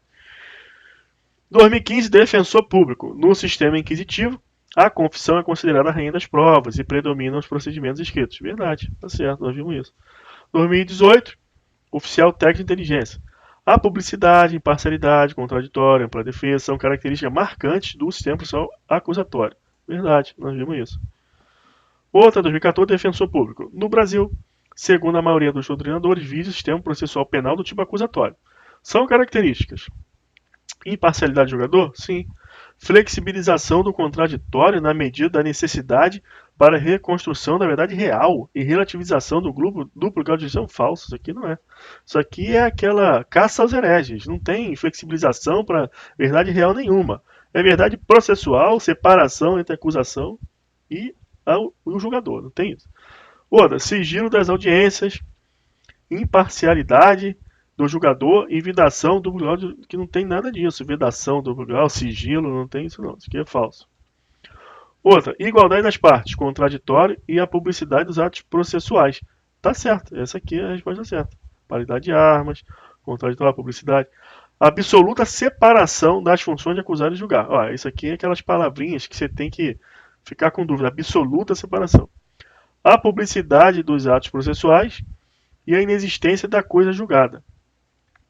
Então, assim, a coisa julgada, ela existe. Então, é uma garantia. Então, nós vamos ver que, por exemplo, o juiz absolve, está absolvido. Vamos ver no tribunal do júri que o júri absolveu, está absolvido. Então, não tem coisa julgada, existe a coisa julgada. Vamos ver também no inquérito policial, os casos de arquivamento, uns que fazem coisa julgada material, outros coisa julgada formal. Então, existe sim, faz parte do sistema acusatório. E essa absoluta separação, você observa que não há. Como a gente estudou, é concurso para defensor, você fica ligado como é que eles perguntam aquela tendência. Então não tem. Há aí um sistema impuro aí, acusatório. Né? O juiz tem uns poderes instrutórios. Então essa aqui tá falsa, não é. Outra, sigilo absoluto do inquérito policial, publicidade dos atos processuais, duplo grau de jurisdição. Nós vamos ver que o inquérito policial ele não tem sigilo absoluto. Nós vamos ver que, em razão dos direitos fundamentais, dessa irradiação do sistema acusatório, em determinadas questões de inquérito policial que mitiga a característica inquisitiva lá do inquérito policial, que o advogado do investigado, com procuração lá nos autos, terá acesso aos autos do inquérito. É direito do advogado, com procuração, a acesso aos autos do inquérito. Então, isso aqui é falso. Então, a resposta correta aqui foi a C. Verdadeira C. Outra de defensor 2015. O modelo processual acusatório tem sido entendido como adequado a um Estado democrático de direito, por ser o mais garantista. Tem-se como um pressuposto estrutural e lógico de modelo a separação entre juiz e acusação. Então, bem conceitual, você viu aí na nossa aula. E também aquela definição de sistema acusatório que nós buscamos na doutrina, que visa revelar o modelo de persecução penal do Estado, bem como as garantias àquele que viola o pacto. 2014, delegado, mais uma questão pedida incorreta, sem prestar atenção. Em matéria de prova no processo penal, assinale. A. No sistema acusatório não há distribuição de cargas probatórias, pois que a carga da prova está inteiramente nas mãos do acusador. Nós vamos ver que essa questão aqui foi dada como verdadeiro, tá? Ele quer incorreta, ele quer a falsa. Mas ela não está tecnicamente correta, não. Por quê? Nós vamos verificar na ação penal que o réu ele pode alegar, com matéria de defesa, logicamente, a legítima defesa, uma excludente. Então, logicamente, que ele tem que provar a legítima defesa. Tem que provar. Mas a questão aqui, ela quer ressaltar, é prova para delegado de polícia, né? Ele quer ressaltar o sistema acusatório que compete à acusação provar que ele é culpado, ou seja, que ele não agiu em legítima defesa. Mas a carga probatória aqui da legítima defesa, é lógico que o réu ele tem que realizar essa prova. Entretanto, do ponto de vista que compete à acusação provar que ele é culpado, aí a questão está certa, mas não é tecnicamente a melhor questão realizada, prova, né? B. O problema da carga probatória é uma regra para o juiz, proibindo de condenar alguém cuja culpabilidade não haja sido provada. Verdadeira. Como que o juiz ele vai condenar alguém cuja culpabilidade não foi provada? Se o juiz é imparcial, não age pela acusação nem pela defesa. Ele observa e se atém à prova dos autos. Mesmo se o MP pedir absolvição, inclusive o juiz pode condenar, porque ele está adstrito à prova dos autos. Então, se não houve prova da culpabilidade, o juiz está proibido de condenar, sendo uma regra aí para o juiz realmente. Outra. Incumbe ao acusador provar a presença de todos os elementos que integram a tipicidade, ilicitude e a culpabilidade, bem como a inexistência de causas de justificação. Está correto, aquilo que eu disse aqui, confrontando com a primeira alternativa. O MP ele tem que provar a inexistência de causas de justificação. Então, não tem legítima defesa, não tem nada. O réu pode alegar legítima defesa. Então, vai ser legítima defesa. Se a acusação não provar que não foi, vai ficar como tendo sido. Porque a acusação que tem que provar. Então, foi nesse sentido que deu como verdadeira A, e no mesmo sentido aqui a C. D. O princípio do contraditório relaciona-se intimamente com o princípio do audiatur et altera pars, com a oitiva de ambas as partes, sob pena de parcialidade do magistrado. Correto, então não pode ter aquele julgamento sumário. Em termos de valoração das provas, o Brasil adota o sistema legal das provas. Isso aqui é falso. É falso. Nós vamos ver que o sistema de provas é o da liberdade probatória, ampla defesa, liberdade probatória e o livre convencimento motivado do juiz. E a contrapartida do livre convencimento motivado é a liberdade probatória. As partes utilizam todos os meios de prova de direito admitido, com liberdade probatória, e o juiz avalia as provas e exerce o livre convencimento motivado. Ele precisa fundamentar sua decisão com base na prova dos autos. Outra, Procurador do Estado, 2014, considere que Marina tenha sido processada por crime de furto supostamente cometido contra seu primo André, e que após a fase de produção de provas, o MP, convencido de sua inocência, opinou por sua absolvição.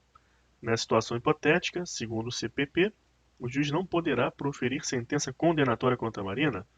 Aqui é falso. É falso por quê? Porque há uma separação entre as funções de julgar e acusar. É um exemplo clássico esse tipo de questão, que demonstra que o juiz está vinculado aos autos, às provas, e não à acusação. Outra, 2018, oficial técnico, CESP. A publicidade, imparcialidade, contraditório ampla defesa são características marcantes do sistema processual acusatório. Verdadeiro. Eu trago esse tipo de questão para você se familiarizar com estas cobranças, que são simples, exigindo que você conheça os atributos do sistema acusatório. 2017, defensor. No processo penal, as características do sistema acusatório incluem clara distinção entre as atividades de acusar e julgar, iniciativa probatória exclusiva das partes e o juiz como terceiro imparcial e passivo na coleta da prova. Observe aqui que a questão está se referindo àquele sistema acusatório ideal e não ao sistema acusatório brasileiro, também considerado como um sistema acusatório impuro. Mas a questão está se referindo àquele sistema acusatório ideal. Então aqui é verdadeiro. Outra, neutralidade do juiz, igualdade de oportunidade das partes no processo e repúdio à prova tarifada. Correto, tá certo. Então a prova tarifada é também aquela prova legal, no sentido que a prova deve ser feita por determinados meios previstos em lei, limitando bastante a ampla defesa. Então aqui nós vamos estudar, quando estudarmos provas, isso aqui é uma exceção no processo penal, você vai saber quais são. Mas a regra é a liberdade probatória, cuja contrapartida é o livre convencimento motivado do julgador. Outra, predominância da oralidade, certo? Imparcialidade do juiz, certo? Supremacia da confissão do réu como meio de prova? Não, isso aqui funcionava no sistema inquisitivo, quando a confissão era a rainha das provas, isso aqui é falso. Outra, celeridade no processo, busca da verdade real, o que faculta ao juiz de ofício a produção de prova. Não tem isso, aqui é aquela caça aos hereges, busca da verdade real, que faculta o juiz produzir prova, que quer saber a verdade. Não tem isso aqui, falso. Outra, delegado de polícia. Sobre o sistema processual penais, assinale a alternativa correta, de acordo com a doutrina majoritária, legislação e jurisprudência. Pelo estudo e análise histórica do sistema processual penais, é possível constatar uma evolução linear do sistema inquisitório para o acusatório e, ao final, para o sistema misto. Então aqui você já vê um erro, né? Porque do inquisitório, ele diz que a evolução termina no sistema misto. E nós vemos que hoje a evolução se dá com o sistema acusatório. E que é um compasso com a valorização do réu como sujeito de direitos, e não apenas como um objeto do processo. Então esse final também corrobora que está errado, porque no sistema misto tem uma fase que é inquisitória. Então trata ainda o réu como um objeto do processo. Outra, o princípio unificador tem por objetivo proporcionar coerência aos diversos elementos do sistema processual. Aquela ideia de sistema geral, as engrenagens, com a sua ideia de organização e coerência, aos elementos concretos e abstratos. Tá certo? A exemplo do princípio acusatório, que decorre do princípio democrático republicano e requer um processo em que os sujeitos parciais possuam um tratamento igual, com paridade de armas, ao defenderem suas pretensões em juízo. Verdadeiro. Então aqui está de acordo com o princípio democrático, governo do povo, o que corresponde ao equilíbrio entre os poderes. Porque se o juiz tiver poderes hercúleos de legislar, dizer qual é a regra aplicável, acusar, julgar e executar, o governo não vai se dar mais por soberania do povo, mas sim por uma espécie de ditadura do judiciário. E também decorre do princípio republicano por prezar pela responsabilidade do governante. Deve haver um julgamento justo a fim de que inocentes não sejam presos, etc., e as penas sejam proporcionais sob pena de responsabilidade dos órgãos e instituições estatais. Outra, os modelos de sistema processuais penais estão diretamente relacionados ao exercício do poder penal estatal, o qual integra um plano político, social e cultural. Dessa forma, as visões históricas e teóricas sobre o sistema processual penal permanecem em constante convergência? Nós vimos que não, senão não existiriam sistema inquisitivo, sistema misto e sistema acusatório, com suas diferenças. E facilita a identificação do modelo vigente? Pelo contrário, não facilitam a identificação do modelo vigente, porque o modelo vigente permanece, ora, com algumas características inquisitivas, ora, algumas características acusatórias. Isso aqui é falso. Outra, a Constituição Federal de 88 traça um processo penal acusatório. Porém, diversos dispositivos do Código de Processo Penal apresentam um núcleo inquisitivo, está correto, exigindo uma filtragem constitucional. Nesse contexto, é defeso ao juiz assumir a gestão da prova, auxiliar o delegado de polícia na colheita de elementos de informação e fundamentar sua decisão em provas antecipadas. Essa aqui está errado, aqui é a parte final. Por quê? Porque nós vamos verificar que, com base em provas antecipadas, o juiz pode fundamentar sua decisão. está lá no artigo 155 do CPP, nós vamos ver, porque existem determinadas provas que se mostram urgentes. Se não realizar aquela prova antecipadamente, vai perecer. Então, aqui é uma exceção. Nós vamos estudar em momento próprio, é uma questão bem capciosa, que essa aqui faz a diferença no seu concurso. Outra, o Código de Processo Penal permite que o inquérito policial nos crimes de ação pública seja iniciado mediante requisição da autoridade judiciária. Nós vamos ver que isso aqui é verdade. Tem algumas hipóteses que a autoridade judiciária requisita. O documento é a requisição e não a determinação da autoridade policial para instaurar qualquer inquérito. Não existe essa ascendência do judiciário para isso. Mas existe uma previsão legal de requisição de autoridade judiciária. Que a autoridade policial realize diligências requisitadas pelo juiz também é possível, em caso de dúvidas. Nós vimos que é um item que denota um aspecto inquisitivo no nosso Código Penal, e que a gente realize pessoalmente busca domiciliar, também é a mesma coisa, existe essa hipótese. O que iremos estudar quando chegarmos no tema busca e apreensão. Tais dispositivos são considerados como exceções dentro do sistema acusatório, nos casos de crimes de natureza grave, crimes hediondos. Não, é considerada exceção para qualquer crime. Então, está errado. Então é isso, pessoal. Chegamos ao fim deste tema, sistemas processuais penais. Foi um tema bem denso, mas é fundamental que você tenha paciência e se dedique a esse tema, que vai facilitar todo o seu estudo do processo penal a partir daqui. Então, agora você é capaz de acertar todas as questões sobre sistemas processuais penais e hora do café, hora de organizar a informação na sua cabeça, refletir, realizar questões para avançar sempre por camadas, sempre a partir do domínio do tema anterior. Então, um abraço, até a próxima.